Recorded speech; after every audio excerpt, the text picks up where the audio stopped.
Some members of parliament are calling on government to initiate investigations into the payment of ex gratia to the former chief executive and other former officials of GNPC. What legal basis was used for the payment that has been made to all those people who had left the employ of GNPC? In the case of Madam Esther Koba, we learned that she actually abandoned her post. She was transferred to the gas company and she never stopped there. So is that such a person entitled to make any claim? Indeed, GNPC's own conditions of service does not support the payments that have been made. And in fact, lawyers of GNPC did write an opinion against the payment to the board. I urge you to investigate those claims, and that if indeed lawyers of GNPC had raised these issues about being statute barred, the limitation period having expired, indeed there not being any foundation in their conditions of service, then the board needs to explain to Ghanaians upon what basis they determined and paid those monies. They also want the GNPC board to be dissolved with immediate effect for authorizing these payments. This is the man who presided over this. He must have been given his entitlement. Mr. Rawlings removed him from there, took him to whatever, to Ministry of whatever, all of it before we took over. So how come that 15 years down the line, we're talking about 2015, November 2015 years down the line, and somebody sits out there and says that's what justified. Indeed, my understanding is that the board of its own volition decided that these people were worthy of these gargantuan monies, and that should be paid to them irrespective of a claim or not. And so they doled out that much money to these specific individuals. I'm asking the president, arrest all of them, dissolve the board immediately. Mandate thus Parliament having determining whether or not a state agency has authority to pay end-of-service benefits. Do the payments constitute cost and financial loss to the state? Where there's sufficient basis to pay these monies, and does it amount to corruption? This is today's big story. My name is Aisha Ibrahim.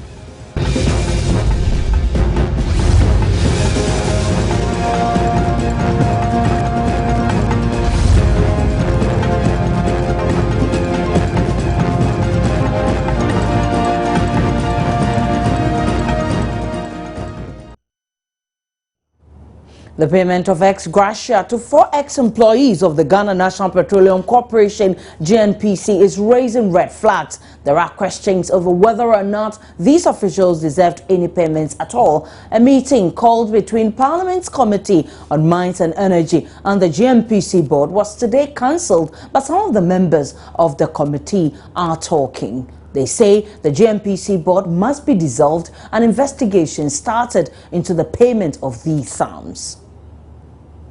We need to know what legal basis was used for the payment that has been made to all those people who had left the employ of GNPC. In the case of Madam Esther Koba, we learned that she actually abandoned her post. She was transferred to the gas company and she never stopped there. So is that such a person entitled to make any claim? That's one thing. There's a third one.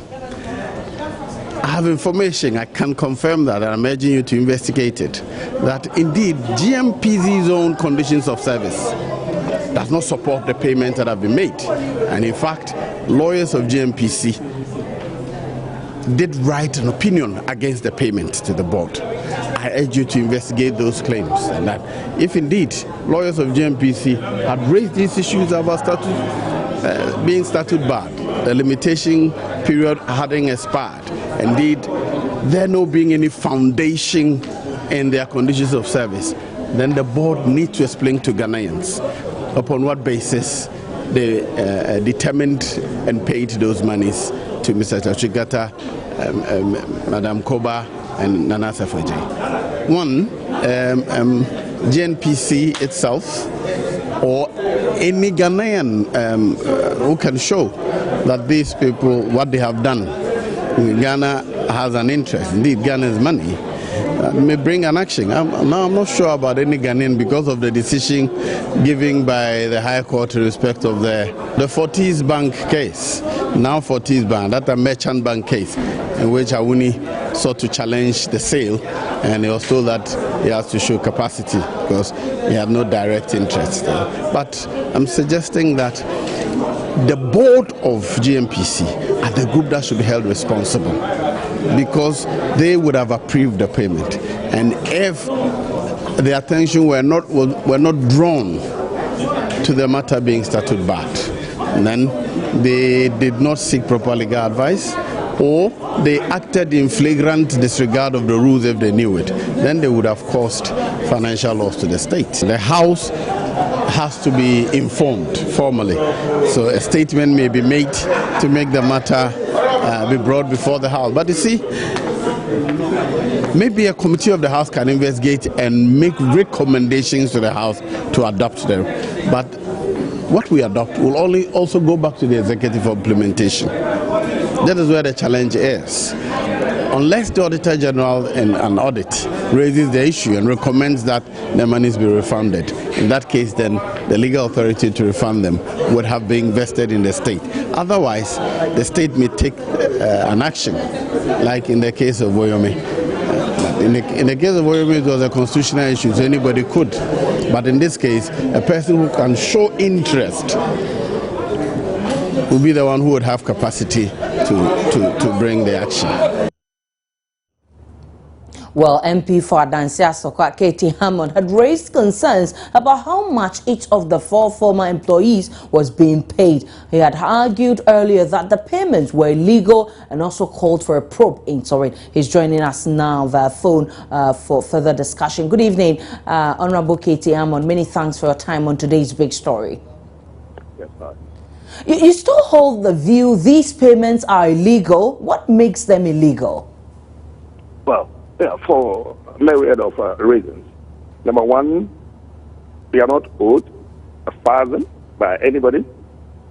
Number two, legally, they are not entitled to anything, because if indeed they were owed anything, after 6 years, the laws of Ghana have barred any payment to this individual.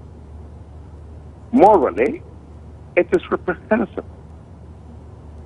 So you put all of that together, I say that they are not entitled. But I can go into a little bit more details and tell you why the average Ghanaian would know that these individuals are not owed anything by the state of Ghana. Okay. I take Ms. Esther Koba to start with. Right. It is true that she worked with GNPC for the period of time that she is indicated, for some time. But she properly asked to go home on redundancy and with a package. It wasn't only Sakoba who was asked to go. When we assumed the reign of office in Ghana 2001, the very first thing that struck the Kufuor administration was the mayor that was at GNPC. And if there's any evidence to that, President Rawlings, under whose leadership GNPC was set up, and who is described as a Tikata in all sorts of flowery language, was the person who removed Mr. Chachu Tikata in 2000 as the chief executive of GNPC. Right. He removed him. Right. If there was any compensation properly so-called, he would have given him. He removed him. Okay. He made him an advisor to the government. Okay. So we came in, we realized that the whole place was rather messy. It needed retooling. It needed refocusing. GNPC had dabbled in all sorts of things. Mulligan, Songo Lagoon Salt, Valley Farms, it counted so many things outside its limits. They were asked to go back to it. We actually asked a committee, I think the Professor Adai committee, Right. to investigate the mayors at GNPC and to give the government what do you call it, an account and also a recommendation on what to be done. It was this committee which came out and recommended that GNPC had to properly be retuned, and in the process, a few people had to be made redundant. We have come to realize that GNPC indeed had, as my minister then, the name Mr. Adamu Kanapa will put it, they had more drivers than geophysicists and geologists and all of them. We also had a public affairs unit, which was then headed by Esther Koba. The decision was that it served no reasonable function within the context of what I've told you. That department was collapsed. And with it, Ms. Esther Koba had to go.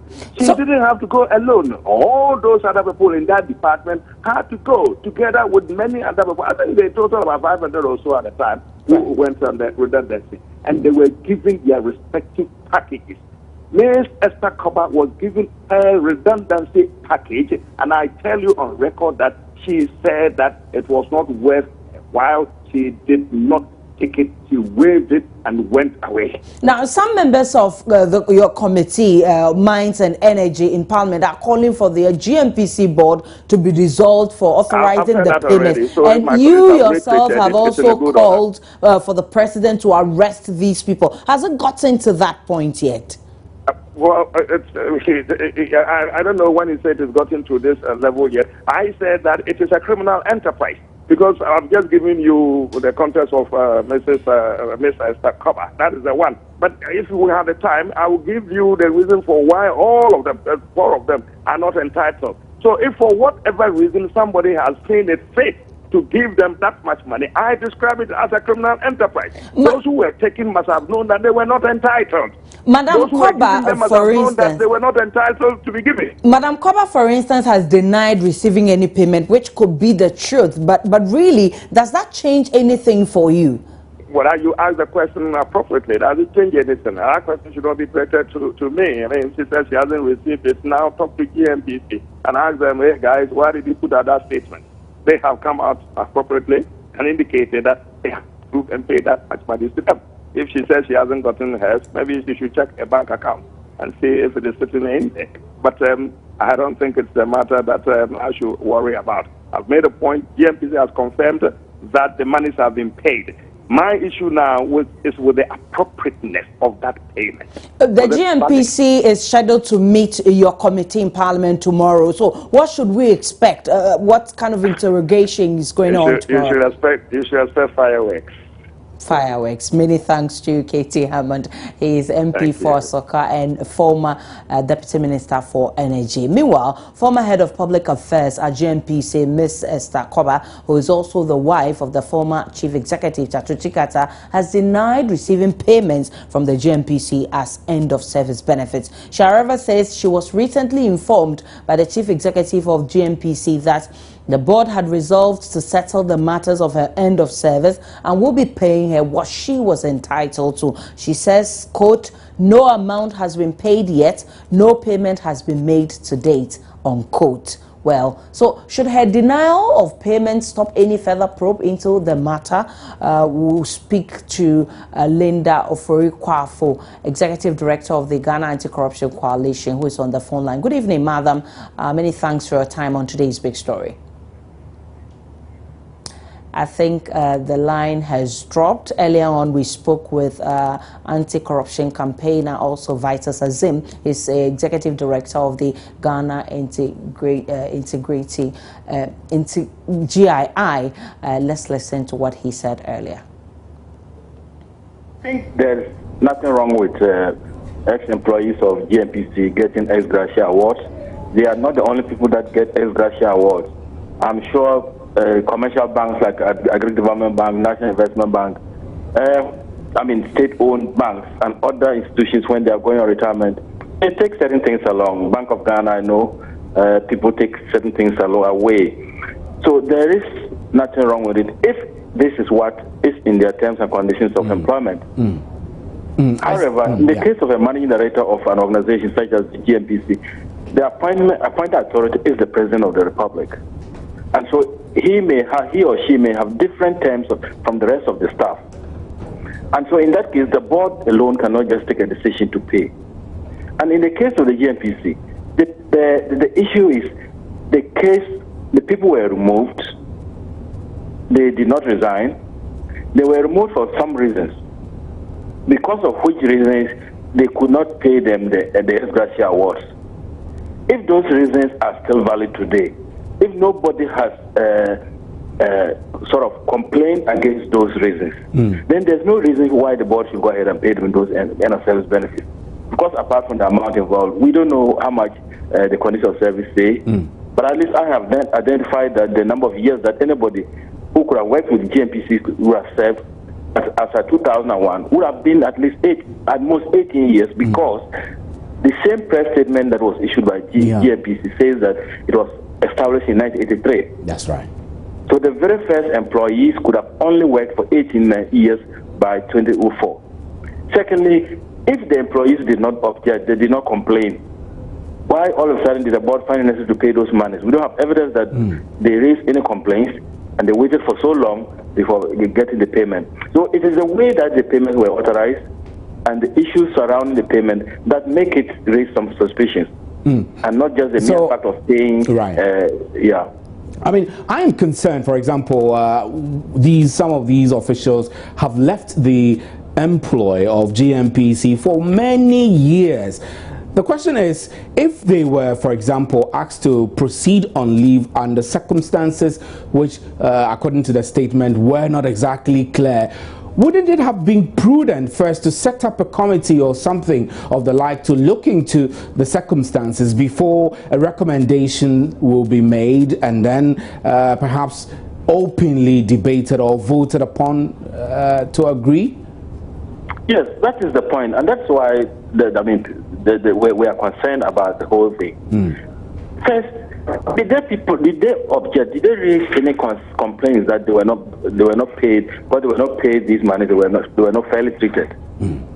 We don't have any information on that. Why did the board all of a sudden decide to review this and go ahead to pay the monies? Interesting. If they complained, then the board would have had to set up a committee to investigate, find out why they were removed, and whether, as a result of the removal, they are entitled to any benefits as a result of that. Right, so under the circumstances, considering that this has received a lot of backlash from civil society groups and anti-corruption agencies like yourself, what should have been the right approach, one, in dealing with end-of-service benefits or ex gratia for these employers? And now that it has come out this way, what should be done to mop up? What should have been the best way would have been for them to go by the laws. I've mentioned, especially for managing directors, the appointment has some conditions, for the managing director. And also, when he or she is removed, the removal letter will state what is involved in regards to benefits. If you are fired for having done something wrong, in most cases, you will not be paid any benefits. That's right. So that would have been the thing that the board would have used to guide itself. Secondly, as I said, did the employees raise any concern? Did they complain to warrant a revisit of the circumstances under which they were dismissed? But having said that, now that somebody has come out making allegations with stated facts, figures about how much was paid, it is proper as a public institution that GNPC comes out clear with what happened, the decisions they took to go ahead, to pay, how much was paid, how they calculated the amount. Because when you just throw into the air that you paid, so how much? What did you pay? What was the method you used? How many years did you use? Because end-of-service benefits are calculated based on the period of service. If they don't do that, one, it's an allegation of corruption by K.T. Hammond. The Commission on Human Rights and Privileges can take it up based on the newspaper reports and investigate. You think but any other citizen too can go to any of the state institutions and report, make a complaint for it to be investigated. You think Parliament also has authority to investigate if they think it's a matter of national interest. Right, and you think you think beyond Parliament, the President of Ghana should take some steps or action on this matter, at least for once? Yes, the President can also take some action. But I've also said that the Commission on Human Rights can also take some action. It's not just one body. There's so many bodies. But what I think is not proper is when two bodies decide at the same time that they're going to investigate, and then they complicate the matter.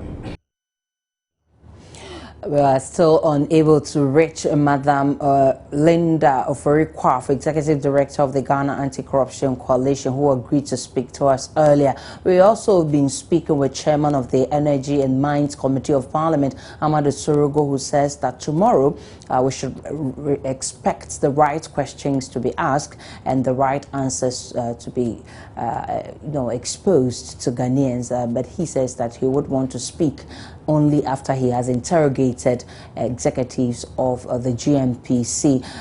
We've been trying to also speak with some other anti-corruption campaigners. Once we get them, we'll bring them. But let's listen to some other members of the Energy and Mines Committee who are anxious for tomorrow's meeting with the GNPC and who are boiling with a lot of questions for the GNPC executives. Very sad day for this country. We are all witnessing serious economic crisis in this country. So one would have expected that this is not the time, even if they deserve ex gratia. This is not would have been the right time to pay this gargantuan sum of 5 million Ghana cedi to a few individuals within the industry.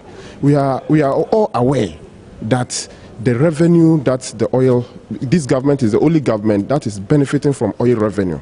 So one would have thought that they would take time to at least spell out plan of how to utilize this oil revenue to the benefit of all ordinary Ghanaians. But what we are seeing now is only few individuals within NDC taking money due to every Ghanaian to spend. And that is why, if at the time that we cannot even pay for the gases that we are getting from Nigeria, Ghana government is owing NGAS over $20 million US. We all know this.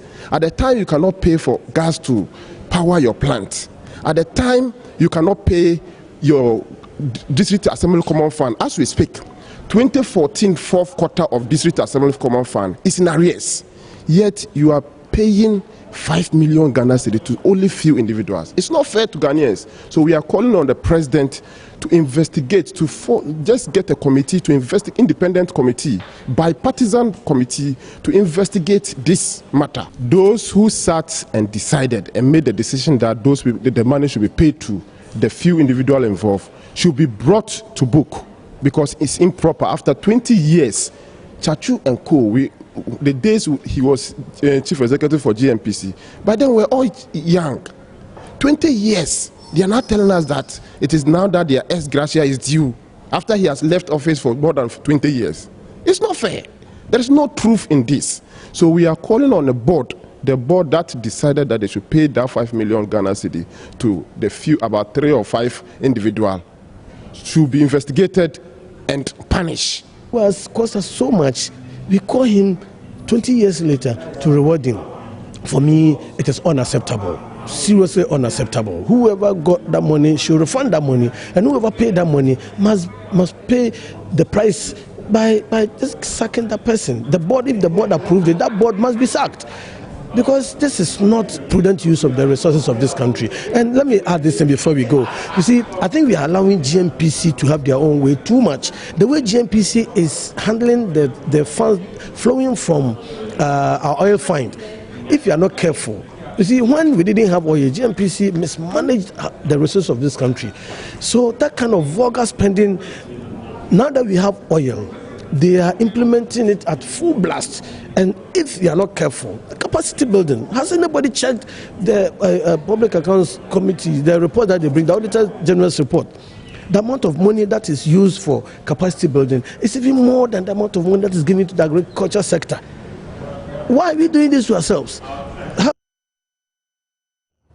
Okay, so this is today's big story. We've been talking about an alarm blown by Katie Hammond, MP for Asokwa. Adansi Asokwa was also former Deputy Energy Minister, who says that there are some 4 individuals who have been paid some amount of money as ex gratia, and he feels that they do not deserve it and that the president should get those individuals arrested and dissolve the GNPC board immediately. We've been talking to anti-corruption Corruption campaigner Vitus Azim and other people. And we spoke also to Katie Hamban himself, who still stand by his words and says that we should expect fireworks tomorrow as the GNPC officials meet the Energy and Mines Committee of Parliament tomorrow in Parliament. Many thanks for your time. Good evening.